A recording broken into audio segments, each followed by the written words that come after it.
Good morning guys! Ngayon, samahan nyo akong bumili at magluto tayo ng salmon sinigang. Dito tayo bibili ngayon sa West Zone. Yun, meron ditong salmon head. Tapos, sa isang branch nila, may salmon belly at salmon Alam mo bone. ba?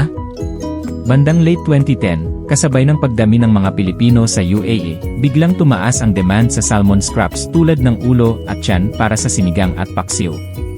Dati, hindi ito ibinebenta roon, pero dahil sa paulit-ulit na request ng mga customer, napansin ng mga vendor na may halaga pala ang mga bahaging ito, kaya nagsimula silang magbenta nito sa mas abot kayang presyo.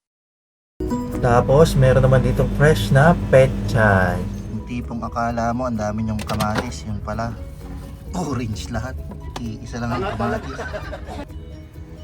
Isa lang tayo ng sibuyas.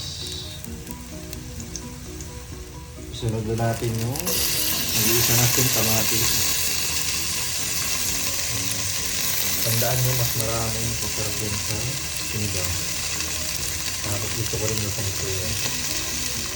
Tapos, sinibig.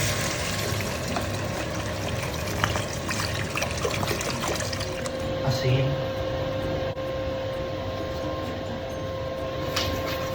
Paminta. Sinigang mix. Tapos, salmon belly. Hintayin lang natin. Dahil kulo na yung sitaw naman. Pechay.